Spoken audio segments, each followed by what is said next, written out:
How you doing? Jason Justice here again with more online saxophone lessons. I'm going to encourage you to go to my website at www.jasonjustice.com, where there's a lot of great downloads and things to look at, other lessons that you can get into. But today we're going to talk about long tones. Okay? What's a long tone?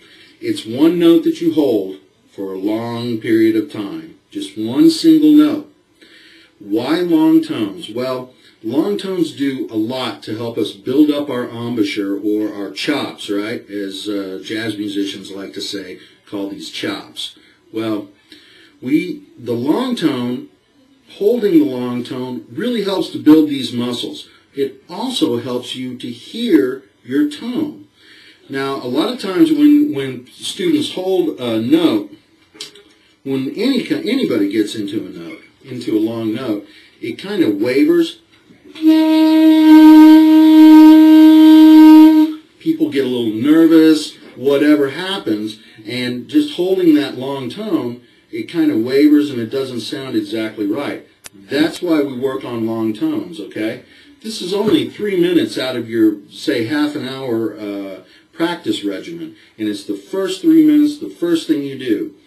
Look at that download that I have on long tones. You probably have already looked at it, printed it out, or you're looking at it on your computer right now. I think this is pretty good. You do want to get to a point where you're able to hold a note for a pretty long period of time. I've seen some exercises online, and I think I'm linked to one online, where they're talking about holding for 23 seconds. They also talk about crescendoing and decrescendoing.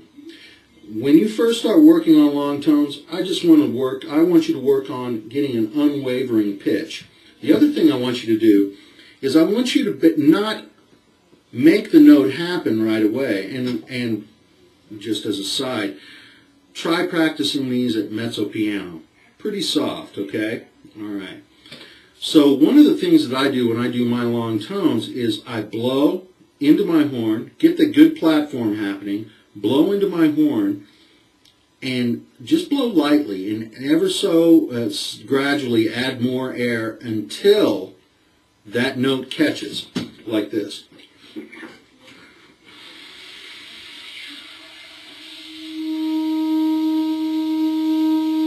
Like that, okay? So, as you see on my exercise there, you play the C, then you play the C sharp for 2 bars, then you play the B natural for 2 bars, and so on, like that. If you go through this every day and just gradually get to the point where you can hold that without wavering, without the pitch wavering, it's really going to help. These muscles are going to be getting tougher. It's going to affect everything you do. Long tone production is a way to ward off bad habits, okay? One of the bad habits would be like you're trying to become a saxophone player from 1939 in the Glenn Miller Orchestra, right?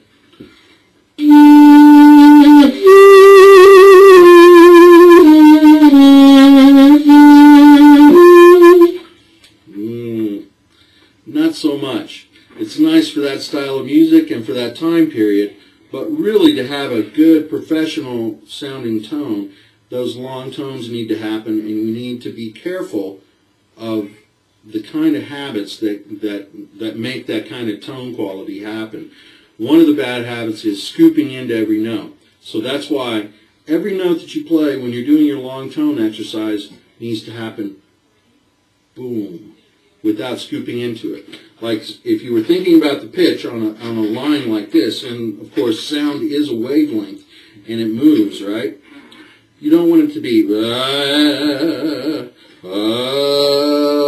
you don't want it to be like that. Right from the beginning. Okay? I hope that makes sense. I think it does. I can't tell you how important long tones are. It's 3 minutes out of your 30-minute saxophone practice time. So I think that's about it for today. Once again, my name is Jason Justice. I'm a saxophone player and a music educator here in Denver, Colorado. You've been listening to a little bit of talk about long tones. And remember, if playing the saxophone was easy, everybody'd be doing it. So practice hard and keep on going. Visit me at www.jasonjustice.com. See you soon.